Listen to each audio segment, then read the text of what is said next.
Welcome to Innate, How Science Invented the Myth of Race. This is episode 3, Keepers of the Flame. Hi, Lisa. Hi, Rico. So, Rico, you're one of our producers on our show, Distillations, and you've come in with a story today for us, right? Yeah, so I want to take you back to the 1990s with this video that I found on YouTube.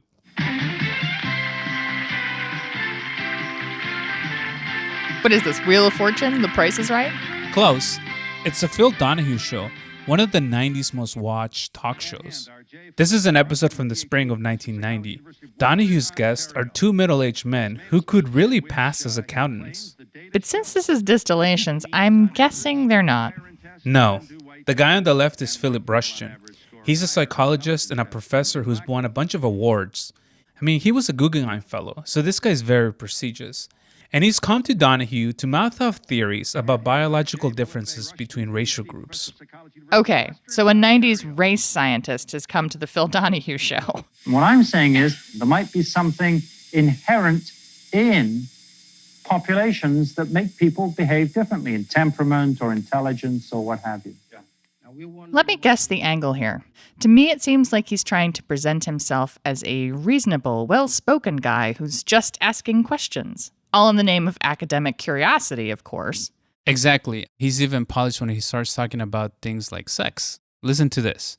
Oriental populations have less sexual partners than do whites. Whites have fewer sexual partners than do blacks. Now, Rushton tries to avoid mentioning the crux of the argument, but Donahue kind of does a translation. So what? You mean a bigger brain means a smarter person? Slightly so, yes, on average. And a big and larger genitals mean more promiscuity. Wow, this is delightful daytime content. Let's switch gears and talk about the bearded guy on the right, who has amazing mutton chops. Yeah, this is Barry Mehler. He's an academic like Rushton, but less prestigious. He teaches at a college no one's heard of, and he's on Donahue to debate Rushton. Presumably, he's not also a race scientist? No, not at all. In fact, he spent his whole career going after people like Rushton, poking holes at their arguments, trying to get people to see them for what they really are. Racist scientists. So this is kind of a David and Goliath situation. Guggenheim Fellow versus academic underdog. Exactly. Mehler's the underdog, and his style is very direct. He's unorthodox, and he points out how Rushton's ideas are kind of ridiculous. He's got a study that compares Nigerian medical students to Czech army officers, which shows that the Nigerians have longer penises, the Czech army officers have more circumferent penises. So which is bigger, long or fat?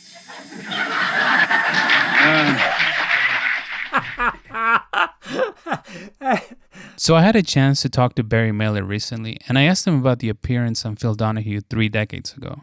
I had to really refrain from speculating on Phil Rushton's penis size. But here was a guy who, they may have bigger penises, but I got a bigger brain. You know, it was part of his insecurity, but the data for this was so stupid. I mean, it's just like the whole nature of the argument.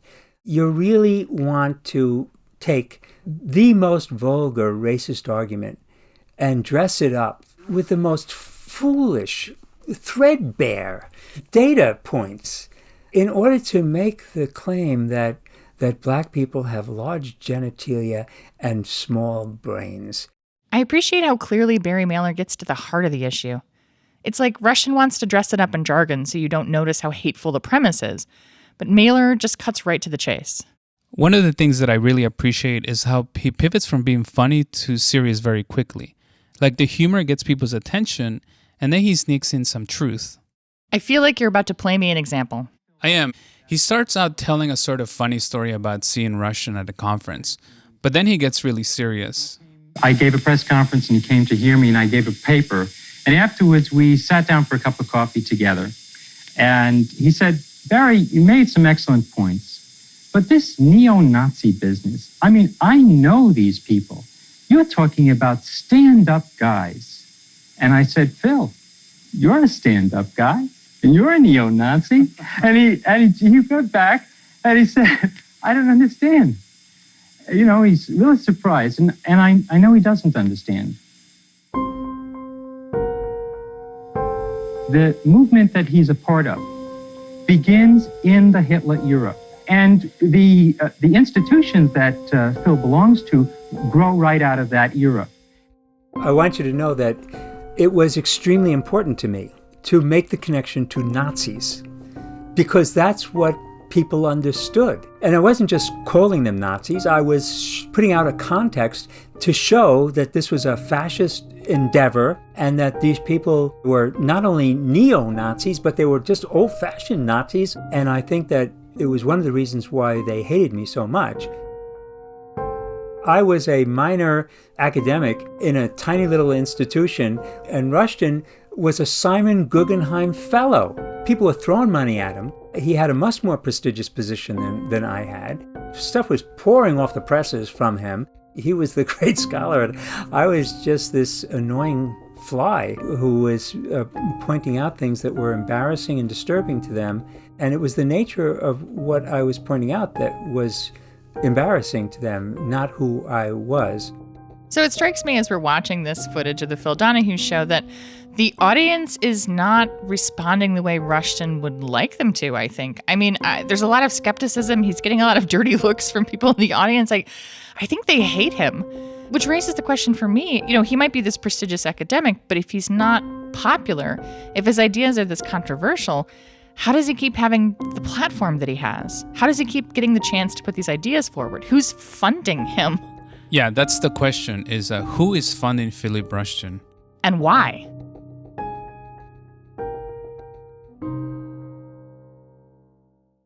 Chapter 1, The Colonel. When Barry Mehler said guys like Philip Rushton aren't just neo-Nazis, they're old-fashioned Nazis, he was serious. Over the years, he was trying to show the world that there was a direct line from Nazis in World War II to race scientists like Philip Rushton. And it all comes back to the funding source. Which is? It's called the Pioneer Fund, and over the years, it has bankrolled dozens of race scientists and other academics who push these kind of views. Rigo, I feel like you're about to tell me that there's a secret clique or a confederacy, if you will, of rich racists sitting in a basement somewhere funding every racist academic. Honestly, you're not that far off. This season, we're going to talk about how racism and white supremacy have been baked into science, and how it's not about individual racists or it's not about individual bad people. But in this story, there actually are individual bad people funding bad things. Okay, so where does all of this start? The seed of the Pioneer Fund starts in the early 1900s with a guy named Wycliffe Preston Draper. Wycliffe Preston Draper. Okay, I don't want to make fun of the name in case there's somebody out there who's totally harmless who shares it, but of course that's the name of our rich racist villain. Yeah, it's kind of a fitting name because he was born into a wealthy family in 1891. He stumbles his way into Harvard, but he has very mediocre grades, and he eventually joins the army, where he works his way up to the rank of colonel. This is Bill Tucker. He wrote The Funding of Scientific Racism. He wants us to mention that he has throat cancer and that his voice is strained. He liked to be referred to as Colonel Draper or the Colonel. He seemed to be enamored of his Army experience, and that was his primary identification all his life, especially since he never really had a job of any sort. His father left $11 million, which is quite a fortune in those days, still is, but even more so then. That was Paul Lombardo, a legal historian who studied the Pioneer Fund. Back up a second. I'm sorry. $11 million in 1920s money? Yeah, I did the math, and it would be like something like $160 million in today's money. So when I say his family was wealthy, I meant it. Like their ancestral home was a castle in Scotland. So he thought of himself as being well-bred and of good stock. These things meant a lot to him. And he has a huge inheritance burning a hole in his pocket. So he's looking around for a great social cause to pour his money into. So he becomes drawn to what else but eugenics. So Lisa, I know that you've done some research on eugenics because we've done other episodes that touch on it. Can you give us a TLDR synopsis of it? Sure. Well, the idea of eugenics is basically a belief that the human race could or should be, quote unquote, improved by selective breeding. It's kind of a misunderstanding or a misuse of Darwin's theory of evolution. And it's actually interesting that it's Darwin's cousin, his half-cousin, Sir Francis Galton, who really advocates for this idea of genetic determinism. That is, that your genes, your genetics, determine not only your biological makeup, but your character, personality, intelligence level, and so on. So a lot of really terrible people adopt eugenics because it allows them to do things like build fake racial hierarchies based on intelligence or aptitude, and then use that to argue against interracial marriage or integrated schools, or to argue for the sterilization of so-called undesirables.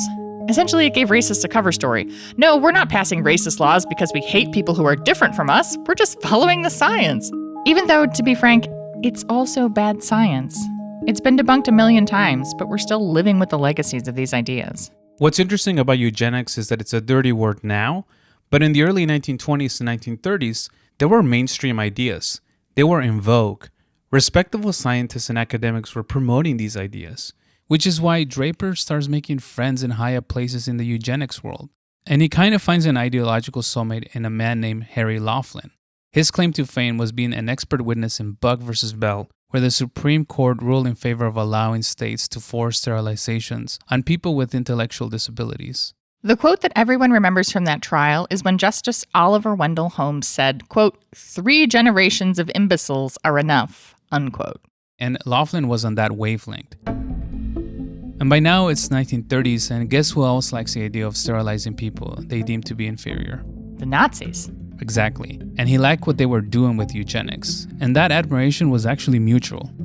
He is eventually recognized by the Nazi government in 1936, both because of his work in the sterilization area, but also because he was a major proponent of the so-called racial integrity laws, the laws that prohibited people from being married if they were from different races. Laughlin gave them a kind of eugenic spin, giving them a kind of scientific veneer that they didn't have before the eugenics movement came along. And then he has a long and thorough correspondence and involvement with people in Germany, both before and after the Nazi ascendancy.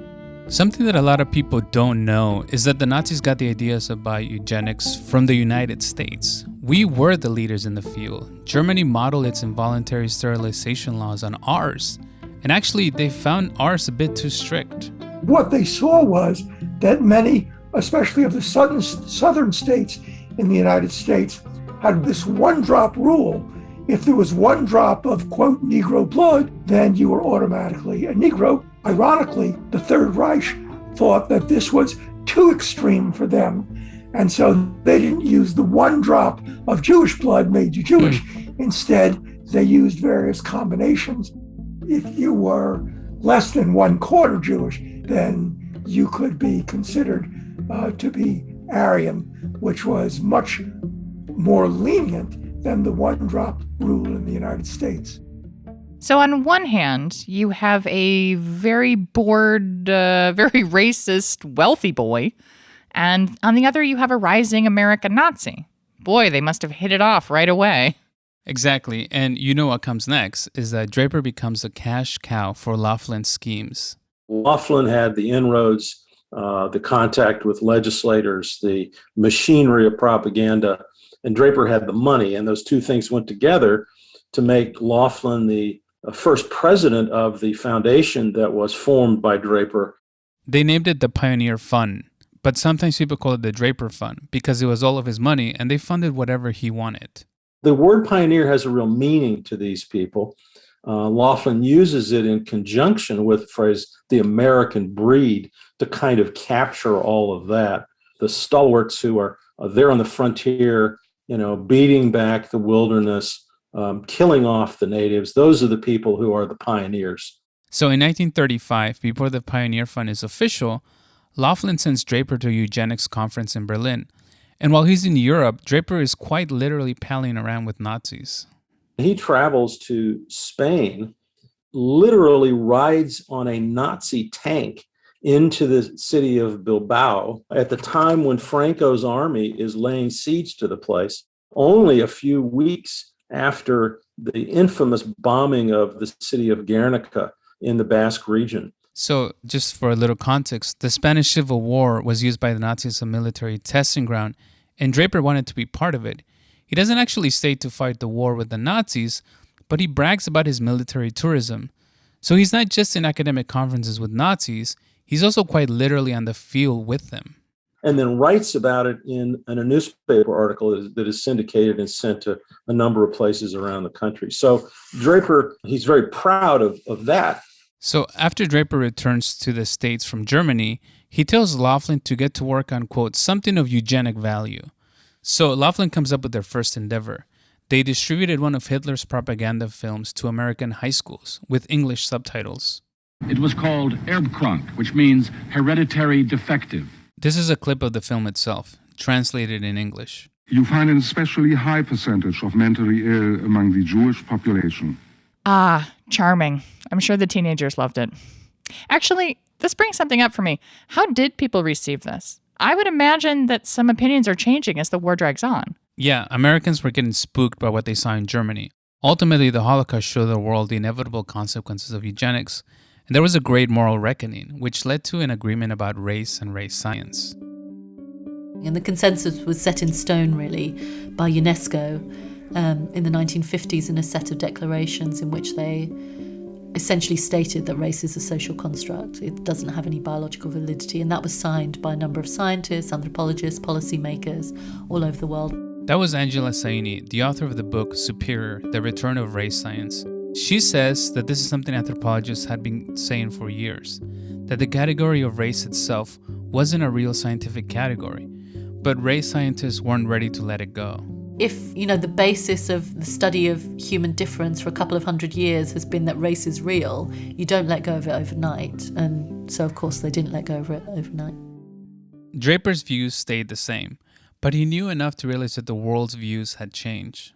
So he knows in 1937, when the Pioneer Fund starts, he knows that there's a cost to negative publicity, and that maybe he's learned that there is a way of funding the kinds of activities that he's in favor of without making them very prominent, and then keeping them available as information that can be used when the atmosphere is more favorable to his kinds of ideas in eugenics. So they really do move underground.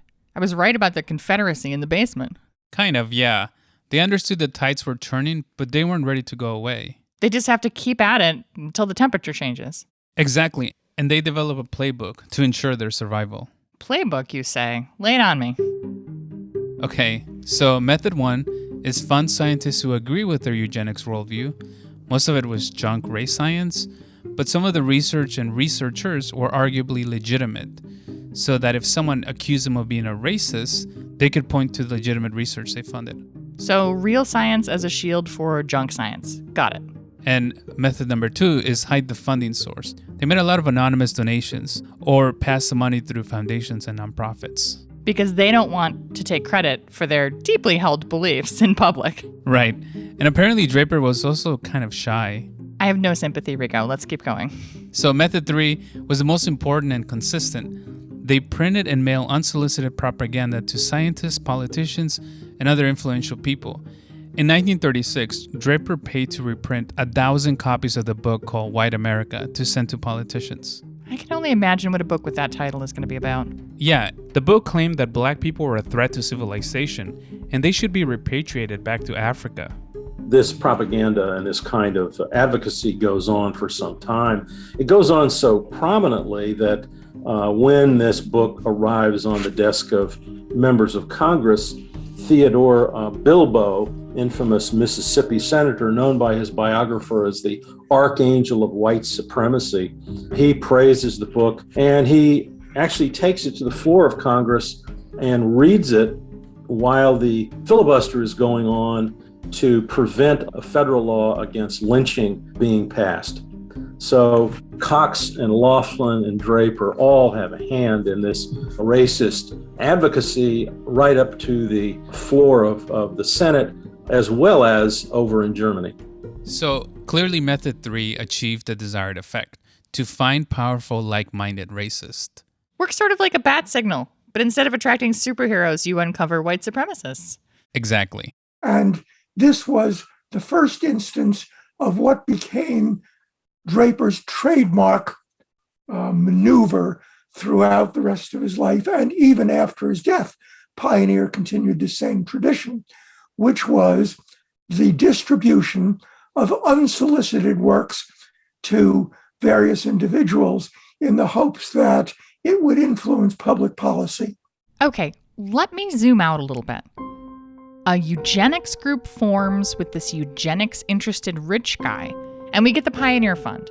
And they begin implementing this playbook.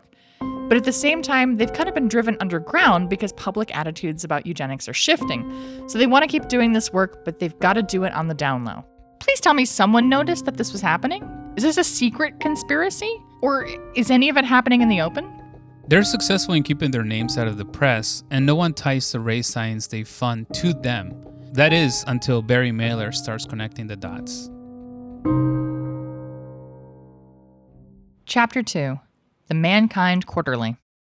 Ah, Barry Mehler. Okay, so how did he get involved? Yeah, so the short story is that for Barry Mehler, all of this is personal. So when I asked him how he fell into this work, he took me back to his childhood in 1960s New York, where he was just a regular Jewish kid.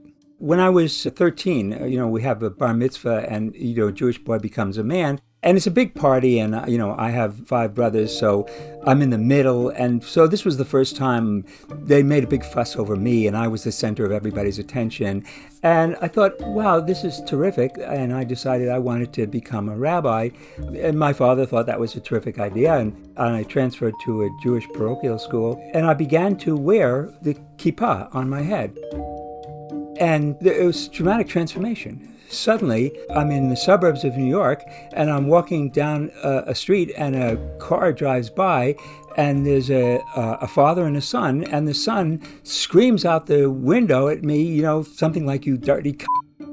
The father is just driving along proud of his son. Orthodox Jewish men and boys wear a kippah or a skull cap all the time. Barry's Jewish identity was visible to everyone all the time. The name-calling incident was a rude awakening, but unfortunately things would only get worse for him. One day, walking on the street, it was a beautiful spring day, and I was daydreaming, and unbeknownst to me, 2 boys run up behind me, and one of them just punched me in the back, sent me flying, stars, and, and then they run on. And as I got up, a question began to form that really took me the rest of my life to contemplate, which was, why did they hit me? They didn't know me at all. What is this about? Why is it all this hatred? It was clear that the anti-Semitism was everywhere about me. So this incident set Mehler on a path. He started learning about the Ku Klux Klan, right-wing fascism, and neo-Nazis. And he thought about this stuff more and more until he reached a conclusion. Most people had this view that we were making progress, that everything was getting better, and that World War II was just another move on the road towards progress. And I really didn't see it that way. And since then, Mehler has always operated under the assumption that Nazis never really went away. And as it turns out, he's right. At this point, Barry Mehler decides not to become a rabbi and instead pursues the history of science, and in particular the history of Nazis and race science. He started researching eugenics in grad school, and his methods were not typical, to say the least. He took off his kippah and pretended he wasn't Jewish, and he embedded himself with neo-Nazis. He went to rallies and talked to white supremacists. He wanted to understand their philosophy. I took the racists seriously, and I listened directly to them. And what I would simply do is I would join. I would send in a membership. I had a subscription to all these, Nazi newspapers. All this stuff would arrive at my door, and no other name. I just, myself. But I was nobody knew me. Mehler not only signed up for subscriptions, but he was also a due-paying member of white supremacist organizations. So basically, Mehler's kitchen table would have been filled with racist propaganda, hate mail, 24/7, 365? Some of it was just completely bonkers. So I got a mailing from Canada, from Ernst Zundel. It's an offer that for $9,999, I can go with him on a tour of Antarctica to tour the Nazis' secret flying saucer base. Or for $9.99, I could get a replica, a model of the Nazi flying saucer, which was a frisbee with a swastika on it. So when I looked at that, I said, Here, finally, is a Nazi I don't have to worry about. This guy is so off his rocker. This is so bizarre that nobody will ever be able to take this guy seriously. That guy went on to become the world's largest publisher of neo-Nazi material in Canada. And Mehler was also tracking another guy who raised red flags for him. Someone who was very important to the Pioneer Fund and the neo-Nazi movement. I came across Roger Pearson right away. I mean, really early on. What Pearson had done was he brought together all of these fascist intellectuals, academics, that had been orphaned by the war. And they needed a place to come together. So tell me about Roger Pearson. He sounds like a major player. Roger Pearson was a British guy who, starting in 1958, ran a neo-Nazi publication called The Northern World out of a British tea plantation in Calcutta, India. He was inspired by Hans F.K. Gunther, the Third Reich's most prominent race scientist. And he puts this thing together, which immediately is picked up by the American racist right, and the networking is incredible. In 1961, he co-founded a journal called the Mankind Quarterly. And guess who's funding the journal? Oh, this is another opportunity for me to go Wycliffe Preston Draper, isn't it? Of course, it had to be him. Sometimes he goes through the Pioneer Fund and sometimes he just gives money directly. Bottom line, Wycliffe Draper's money makes the journal possible. The Mankind Quarterly is a very interesting publication. It brought together two different groups. Those American scientists who were opposed to the civil rights movement and who wanted to emphasize the inferiority of blacks, and European scientists who were still promoting the kind of racial hygiene that had been at the core of the policies instituted by the Third Reich. It was a journal for racists by racists, a home for race scientists whose work had been rejected by other more mainstream journals. And since these race scientists all knew each other, the journal became kind of an echo chamber. They all praised and cited each other's work to give it the veneer of legitimate science. They have their own printing presses, their own journals. They review each other's books. They write for each other's journals. So it creates a kind of universe, academic universe within a bubble, that outside the bubble, nobody takes them seriously, but inside the bubble, they can have a resume that looks rather impressive. And that's one of the things that the Pioneer Fund was able to do, was to create outlets so that they could publish, they could review each other, they could support each other, and they could create this sense that this is a legitimate academic enterprise, when in fact, in the legitimate academic world, nobody was even aware that they existed. One way that the Mankind Quarterly differs from other journals is their use of pseudonyms, which I'm guessing is not normal in academia. No, why would I publish under a pseudonym? I want my name to be associated with my work. Right. They wanted the ideas out, but not their name. This was also done to make it seem like there were more race scientists than there actually were. Roger Pearson, for example, had at least a dozen names that he used, and Barry Mehler and his mentor Jerry Hirsch helped uncover the deception. Jerry Hirsch sued Roger Pearson, so we were able to get a deposition under oath. And I prepared a list for Jerry's attorney to simply ask Pearson, have you published under this name, this name, this name, this name? And we just went down the whole list, and and he confirmed that he was all those people. So the Mankind Quarterly was not taken seriously by their academics, and you can see that in their impact score. I'm going to pull my academic hat on for a second and say an impact score is basically something that measures the importance of a given journal. So the higher the impact score, the more influential it is. So you measure that by citations and references. Who's used the journal and cited it in their work. The more citations, the more funding, the more chances to become tenured. You want to publish, if you can, in a journal with a higher impact score rather than a lower impact score. Right, exactly. Just to give you an example of how this works, the journal Nature currently has an impact score of 40, and the Mankind Quarterly sits below 1. But none of this mattered to people in the Mankind Quarterly. Their goal was just to have a platform for their ideas to live on. Funding wasn't an issue for them. They had Wycliffe Draper. So you're telling me they didn't have to apply for grants or have funding cycles or write proposals. The Pioneer Fund was just handing over cash. Yeah. And in fact, the Pioneer Fund was very proactive in finding these race scientists. Usually, people wanting their research to be funded take the initiative to contact funding agency and say, look, here's the work I'm doing. I really hope this will be of interest to you. And here the relationship was reversed, in which Pioneer or Draper would contact these people and say, oh, I see you're doing things. Here's money for you.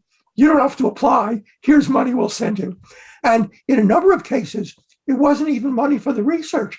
It was just money for the individuals, gifts, large gifts of personal checks to the people who are carrying on this research. Here's some money for you because we like what you're doing. Yeah, it was interesting to learn that Draper would send them like Christmas presents, basically, like little, like here's $50, here's $100, here's $1,000. It's almost like a racist Santa Claus. Yes, and these checks were often for ample amounts in the thousands of dollars to people, just because Draper or Pioneer liked what they were doing. One of the people to receive the most money from Draper and the Pioneer Fund was the founder of the Mankind Quarterly, Roger Pearson. Altogether, he received about $1 million. So what does he do with the money? So he actually publishes a lot, and one of the things that he published was an article in a Nazi magazine. And when I say a Nazi magazine, the logo literally had a swastika in it. And then he wrote an article that claimed that Jews had started World War II, and they were trying to exterminate the Germans. So they were the victims. He went on then to become the editor of a publication called The New Patriot. With Pioneer funding, he produced one of these strange extremist publications after another. And here's the really crazy part. Sorry, Rigo, we haven't gotten to the really crazy part yet. Yeah, it gets stranger. Despite what most people would agree were really problematic endeavors, Pearson did not have trouble finding a job in academia. In 1971, he became the chair of the Department of Anthropology and Comparative Religious Studies at the University of Southern Mississippi. He fired almost all of the current faculty and made openings for other neo-Nazi scientists. And before you try to tell me that he's still on the fringes, listen to this. And he's endorsed by President Ronald Reagan, right? He's got this letter from the president saying that, he's a terrific guy and you should support his publication. That's amazing amount of territory to traverse when you are one of the leading fascist academic and organizers in the world. What was striking was the more extreme you were, the more successful you seemed to be in this whole world. And what I found interesting was that you could have a very mainstream sort of academic career, and then you could be on the editorial board of Roger Pearson's Mankind Quarterly. And nobody would notice that. No one asked any embarrassing questions. Why do you think that is? Is it because the Mankind Quarterly wasn't as known? Like you kind of had to know what it was? When you don't want to know, nobody wants to know that stuff and nobody is really offended by it. He's a brilliant guy and he's got these ideas and after all, he's probably right.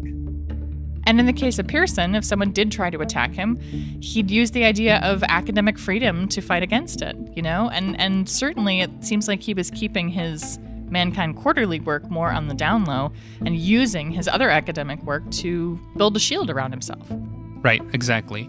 Do you want to know what else was in Barry Mehler's mailbox? Oh my God, I'm afraid to ask, Rigo, but you're going to tell me. Chapter 3, Pioneer Stars. One of Barry Mehler's racist subscriptions was a newspaper called The Thunderbolt. The group behind it bombed a synagogue in 1958, just to give you a sense of who they were. Not surprised to hear that they're not just spewing hateful ideas, they're acting on them. This is why Barry Mehler was so adamant that white supremacy was such a serious problem.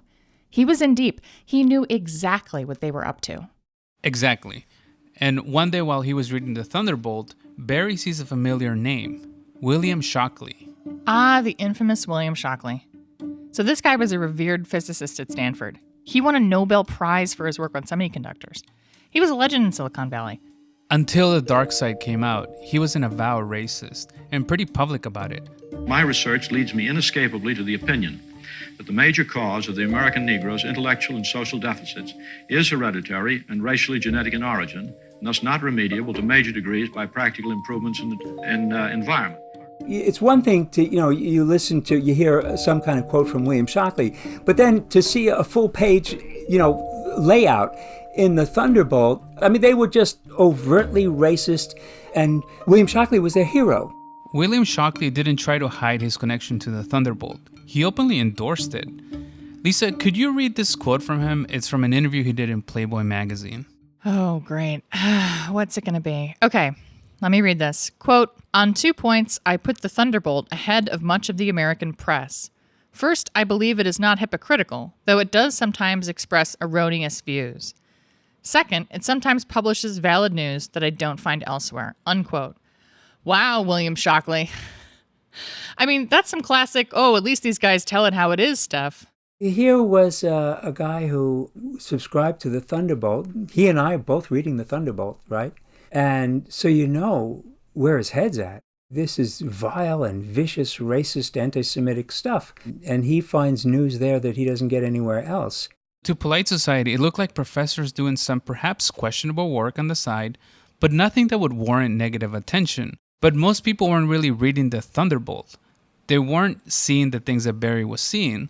So Mehler goes down the rabbit hole of white supremacist literature. And what he finds shocks him even more. He uncovers dozens of academics with double lives.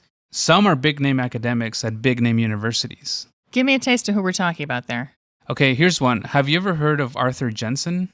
He's a psychologist. Is he the psychologist whose work is cited in the bell curve? Yeah. So I'm going to go back to that book in a bit.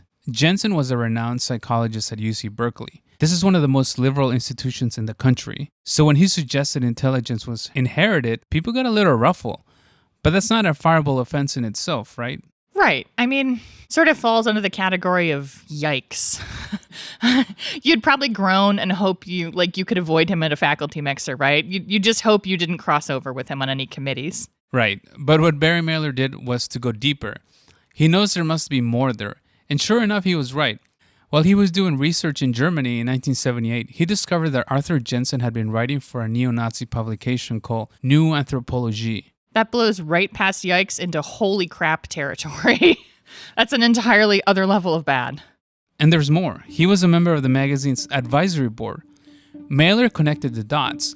Jensen's vague ideas about intelligence being inherited were explicitly connected to the growing neo-Nazi movement. What I noticed immediately was how important these academics were. There's two things that were going on. One is that they were enormously important to the racists because they legitimated their views. And especially after World War II, when the Nazis had been defeated, you had very little support for these kinds of ideas. It was very important for them to be able to find a place where they would be appreciated.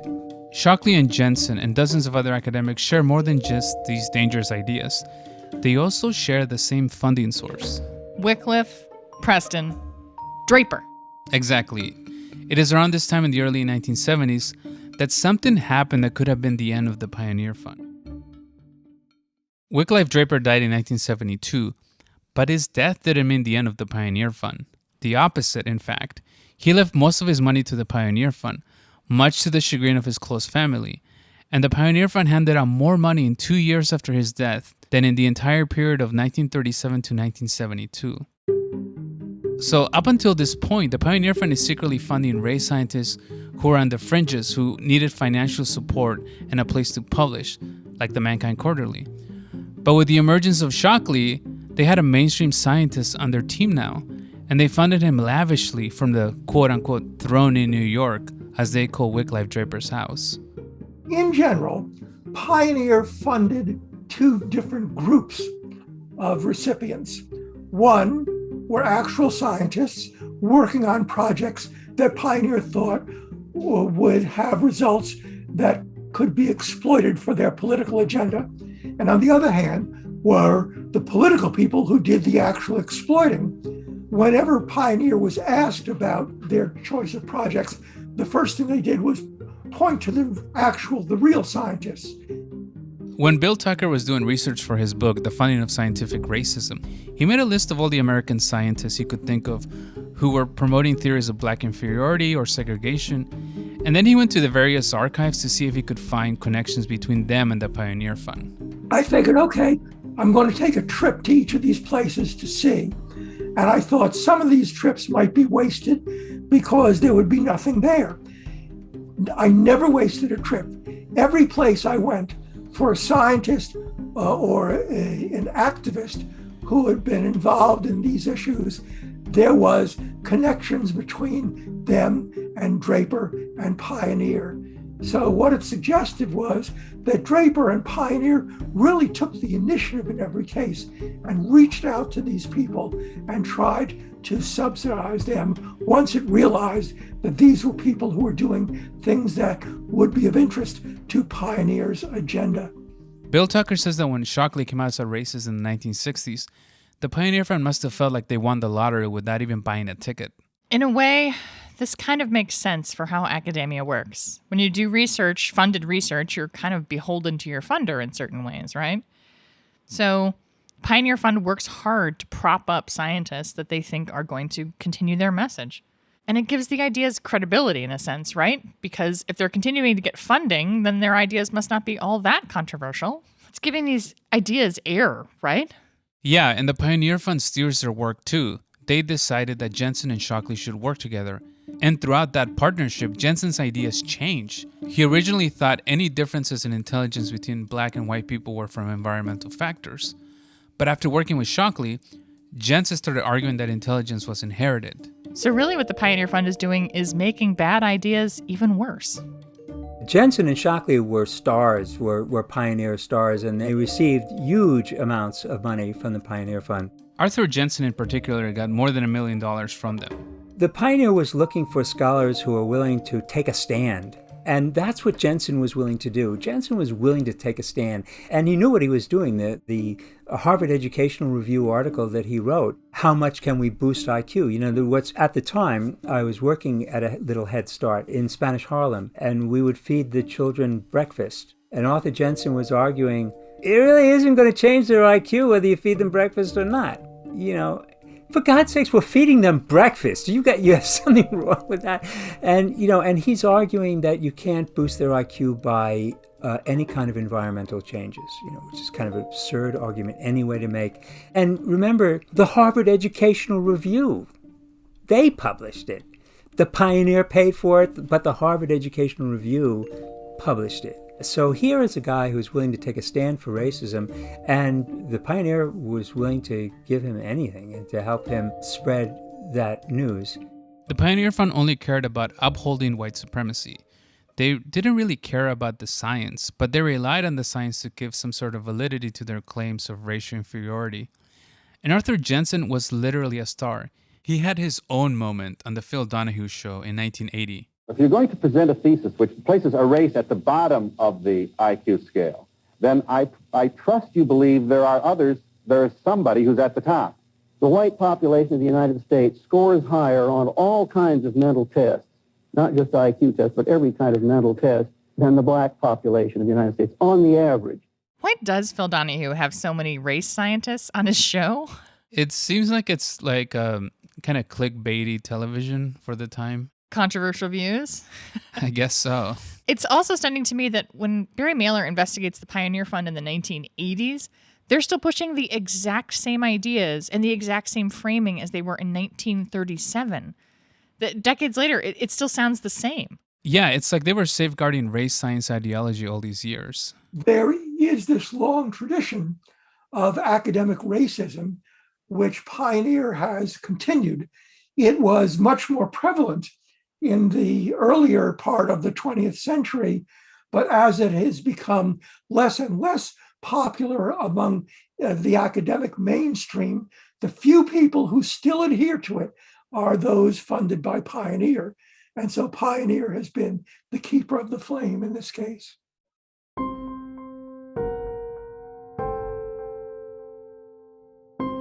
By keeping the race science flame alive, they created a foundation for the current wave of race scientists to build on. There's like an intellectual continuity. So that theory Mehler had as a 13-year-old boy, that the Nazis didn't just suddenly disappear, he was right.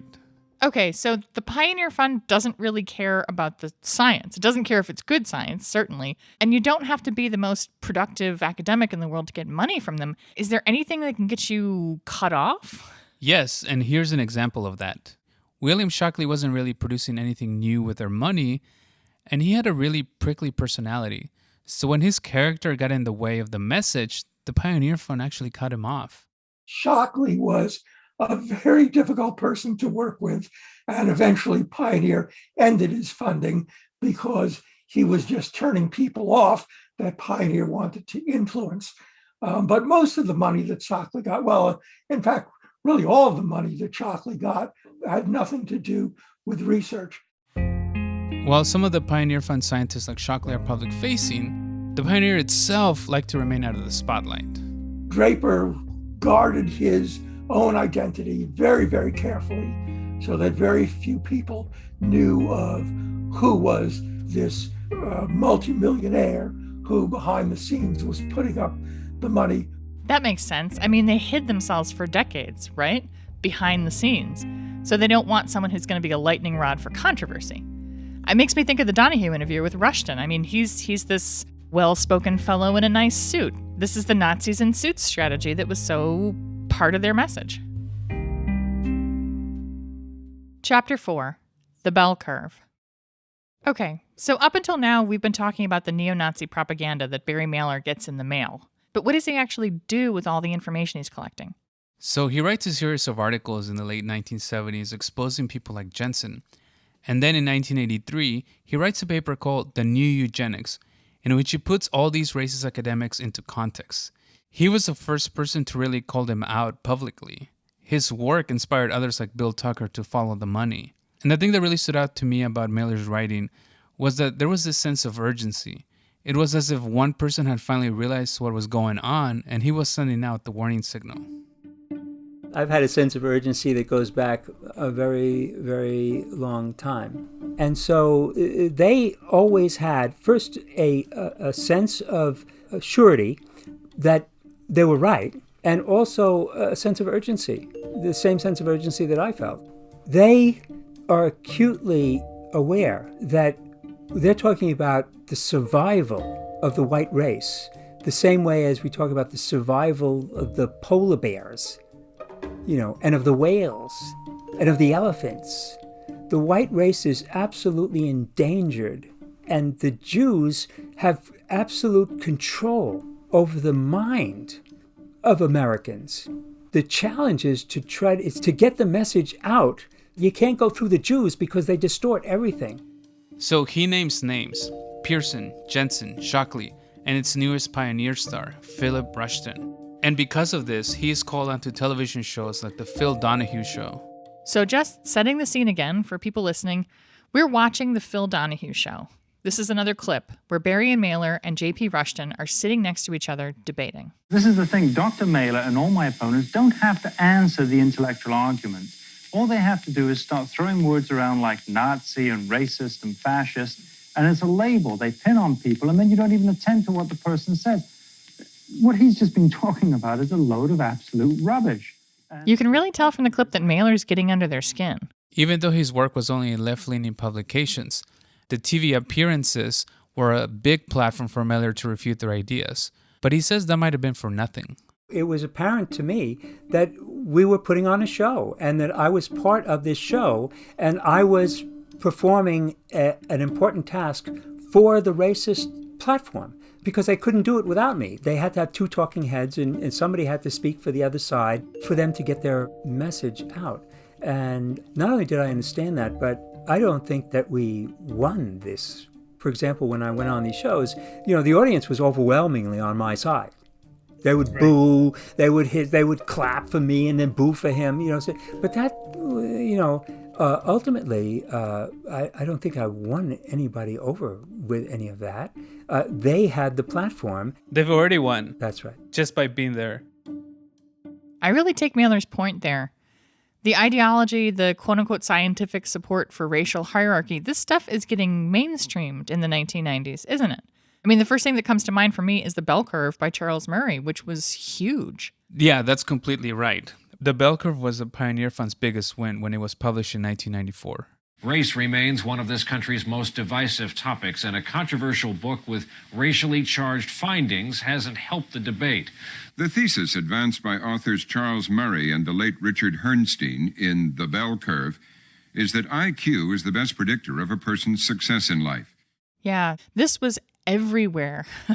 While I was growing up. I mean, at the time it was released, the Bell Curve, I know, was widely discredited by a lot of mainstream scientists. Scientists push back against this hard. But Murray still gets tons of attention from the press, and it gets legitimized.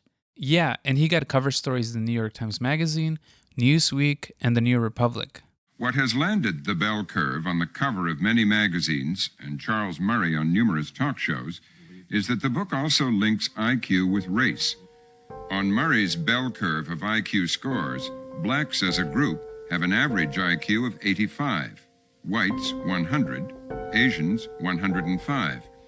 This is why the book claims blacks are disproportionately living in poverty and also more likely to commit crime.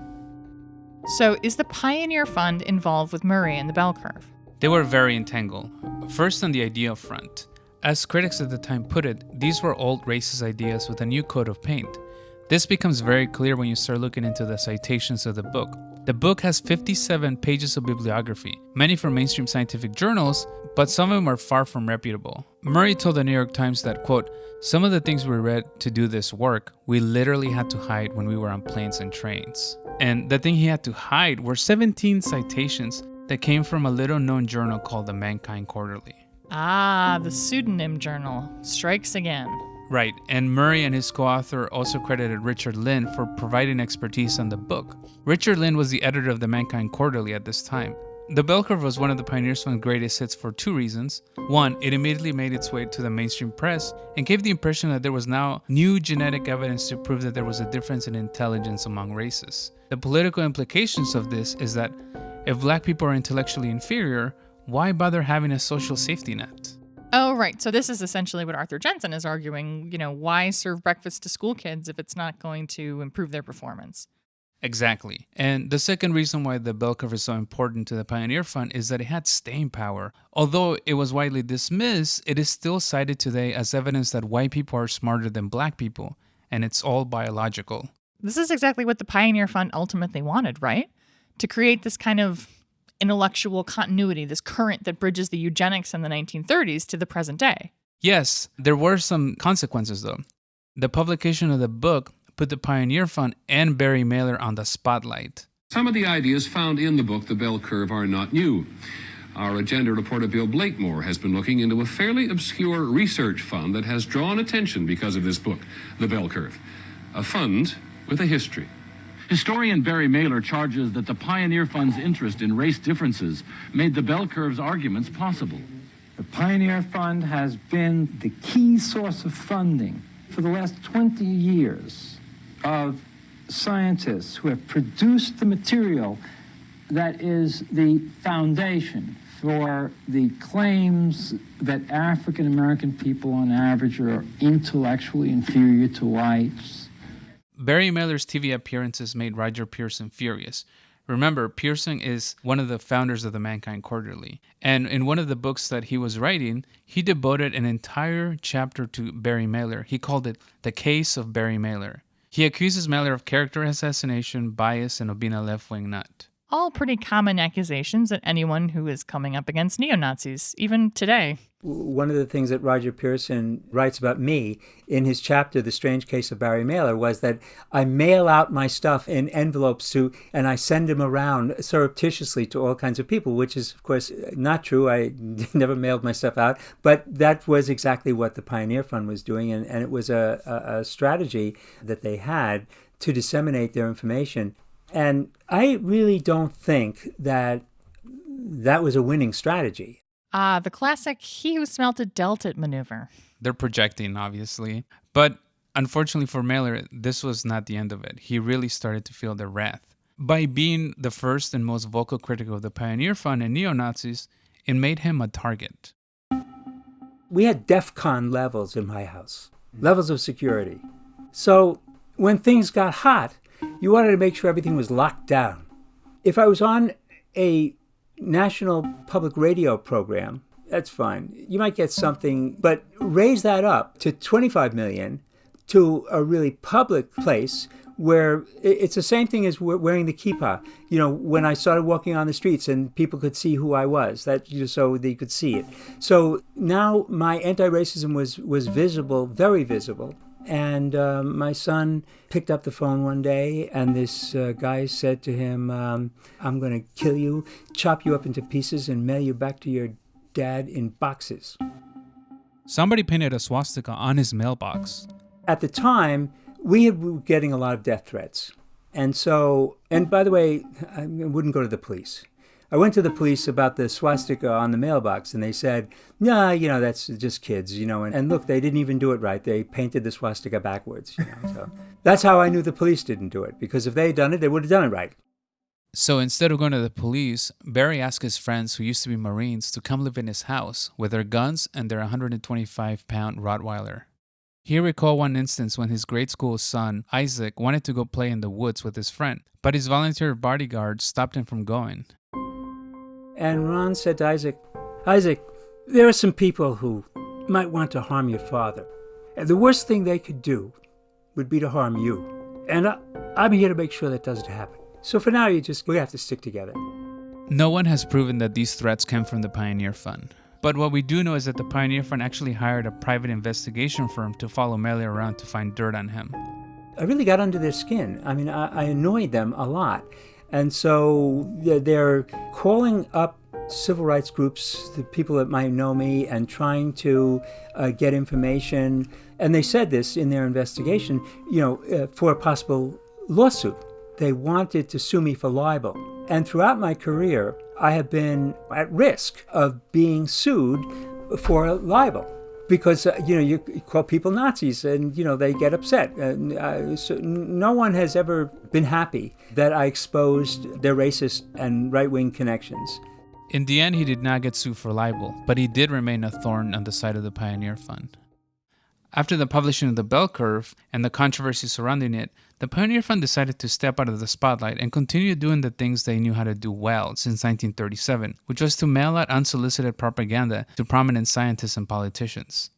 There's no resolution. I can't imagine how Barry Mehler feels watching this all explode and then kind of die down and become less controversial again. These ideas just stay in the public consciousness. They don't go away again. And all the work that he did to expose it doesn't really make it stop.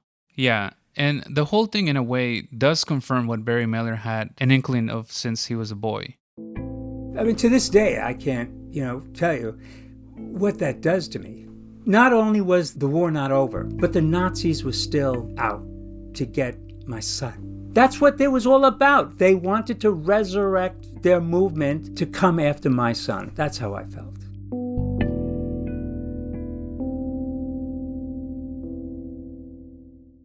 So what happened to the Pioneer Fund? Is it still around? They're still around. Their last known grant was in 2019 to an organization based in Ohio, whose president has written extensively about racial differences.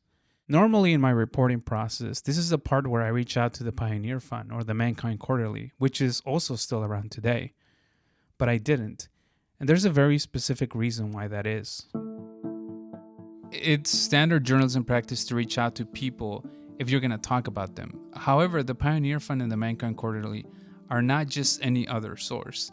Their desire is to have a platform to disseminate their ideas. And we would be giving them that platform and we allow them to speak here. I think it's important to acknowledge that what they're going to say is intellectually dishonest, and therefore it doesn't provide a better understanding of them or their ideas. Having said that, the Pioneer Fund succeeded in their eugenic ideas surviving. In April 2017, author and neuroscientist Sam Harris published an episode on his popular podcast called Waking Up with an alluring title, Forbidden Knowledge. His guest for the episode was Charles Murray, who co-authored the 1994 book, The Bell Curve. In this episode, Harris explains his reasoning for having Murray on the show. People don't want to hear that intelligence is a real thing, and that some people have more of it than others.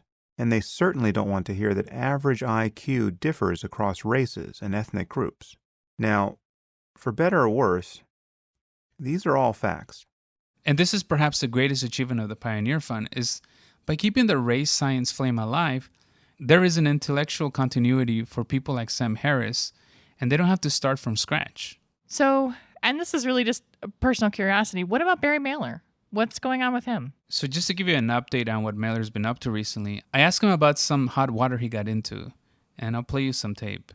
We begin tonight with that viral video filled with profanity made by a longtime Ferris State University professor. The video in question is a 14-minute-long course introduction that he sent out to his students earlier this month. Now, while the language in that video is profane, some say it's just part of his teaching style. In a 14-minute video, Mehler's heard using profane language directed at both his students.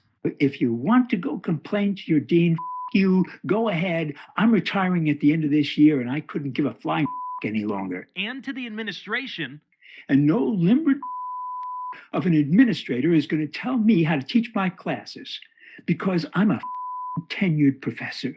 Expressing frustration over teaching in person during the pandemic. A viewer sent me the video upset about the language, but a couple Ferris State students stand by Mehler. Wow, it's kind of an unfortunate reason for Barry Mehler to have gone viral, right? I mean, I wish that some of the millions of people who watched that video would, learn about his work, his life's work. So I asked Barry Mehler about the video. You know, recently you were, Ferris State University suspended you for publishing a profanity-based video. If a white supremacist wanted to discredit what you have to say, they might say, Barry Mehler is an unreliable narrator because look at what happened. I'm curious about how you would respond to that. I don't need to have credit. I don't need to be credited. And if you want to discredit me, they were always able to discredit me. I mean, I was never anybody really important. You have a position at Johns Hopkins. I have a position at Ferris State University. I mean, I was never anybody really. You know, the only thing I had was the fact that I was able to articulate a context and a vision that nobody else really had. I was the only one really putting together these strands because I was reading the racist newspapers. It was because I was not a mainstream scholar that I was able to get away with all the things that I was able to do. And I did survive, and not only survive, but was able to make a significant contribution to our understanding of what is actually going on. Barry Mehler is 75 years old now, and he's retired from teaching. He still does anti-fascist work, posting on his YouTube channel and mentoring young scholars to pick up where he left off, because the neo-Nazi fascists are still out there. They're the ones who are winning. We're losing. We're not making progress here. You see, I don't see it in terms of we're making progress and these people are on the run. We're on the run.